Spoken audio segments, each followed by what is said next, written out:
दोस्तों को फिर से आपका स्वागत है आपके अपने YouTube चैनल पिन फैक्ट में। दोस्तों क्या आप जानते हैं 2019 वर्ल्ड कप के दौरान महेंद्र सिंह धोनी ने अपने बल्ले के स्टिकर्स बार बार क्यों बदले थे? किसी भी मैच के दौरान विकेट कीपर हमेशा फुल स्लीव्स की जर्सी ही क्यों पहनते हैं, क्या आप जानते हैं? वही टेस्ट मैचेस तो आप सभी देखते होंगे, लेकिन क्या आप जानते हैं टेस्ट क्रिकेट में लंच इतनी जल्दी क्यों होता है? अगर आप नहीं जानते तो इस वीडियो को एंड तक देखिएगा, क्योंकि आज की वीडियो में हम आपको बताने वाले हैं ऐसे ही फैक्ट्स के बारे में। बस आपसे रिक्वेस्ट करूंगा, प्लीज वीडियो को एंड तक देखिएगा एंड चैनल को सब्सक्राइब करके बेल आइकन प्रेस कर दीजिए ताकि आपसे हमारी कोई भी वीडियो मिस ना हो।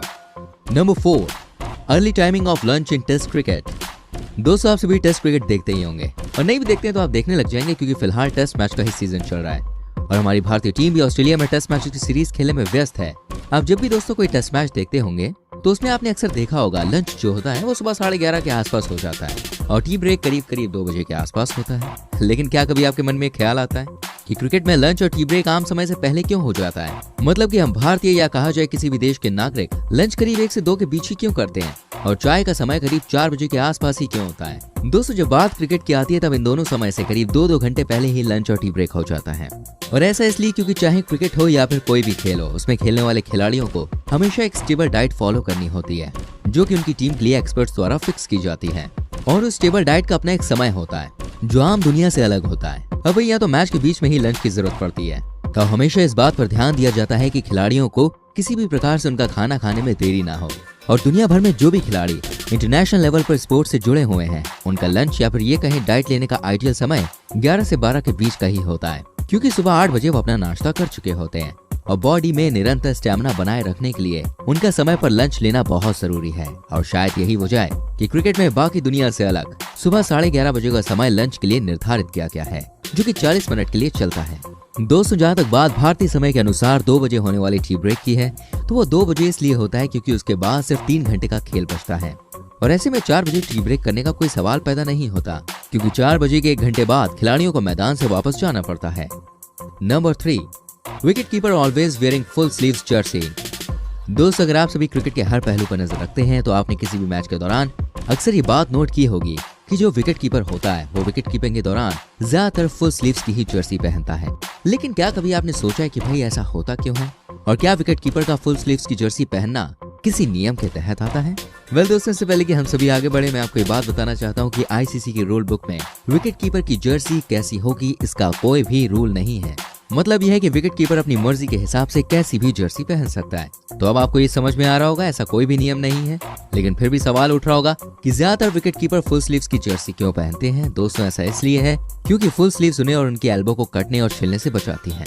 यानी कि फुल स्लीव्स की हेल्प से अपनी आर्म्स को बहुत हद तक सेफ रखते हैं, क्योंकि विकेट कीपिंग करते हुए विकेट कीपर को हर वक्त डाइव लगाने के लिए तैयार रहना पड़ता है। और आपने देखा भी होगा बिना डाइव के विकेट कीपिंग अधूरी ही है और शायद यही वजह है कि मैक्सिमम विकेट कीपर्स अपनी एल्बोज को सुरक्षित रखने के लिए ऐसा काम करते हैं।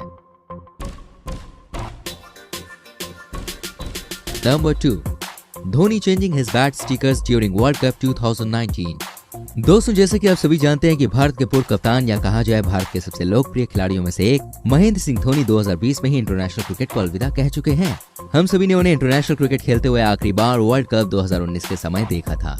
उसके बाद से इन्होंने कोई भी मैच नहीं खेला और संन्यास की घोषणा कर दी थी।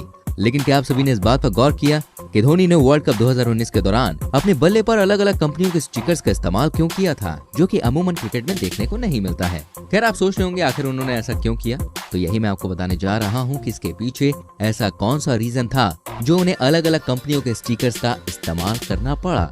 वेल दोस्तों इसके पीछे कोई बड़ा रीजन तो नहीं था, लेकिन हाल ही में आई खबरों के अनुसार ये सब कुछ धोनी की मर्जी या फिर कहा जाए कि धोनी की इच्छा के अनुसार ही हुआ था, क्योंकि धोनी का ऐसा मानना था कि 2019 वर्ल्ड कप के बाद शायद वो इंटरनेशनल क्रिकेट नहीं खेलेंगे और ऐसे में वो चाहते थे कि वो मैदान पर अपने आखिरी मैचेस के दौरान उस हर कंपनी को ट्रिब्यूट दें जिसने उनके करियर में शुरू से लेकर आखिर तक उनका साथ दिया। ये करने के लिए धोनी के मैनेजर ने उन कंपनियों से संपर्क किया जो धोनी के बल्ले को स्पॉन्सर कर चुकी थी और उन्हें धोनी की इच्छा के बारे में बताया और कंपनियां जल्द ही मान भी गईं, जिसका परिणाम कुछ यूं निकला कि धोनी हर मैच के साथ एक नए स्टिकर वाले बल्ले के संग नजर आए, जिसमें SS, BAS और SG कंपनी शामिल थी। हालांकि उन्होंने मौजूदा समय में उनके बल्ले को स्पॉन्सर करने वाली कंपनी रिबॉक और स्पार्टन को पहले इंपॉर्टेंस दी, पर SS, BAS और SG के स्टिकर्स भी उनके बल्ले पर नजर आए। जो कि बताते हैं कि धोनी अन्य खिलाड़ियों से कितने अलग हैं और वो अपने साथी खिलाड़ियों, फैंस और उन्हें स्पॉन्सर करने वाली कंपनियों के प्रति कितना ज्यादा सम्मान प्रकट करते हैं।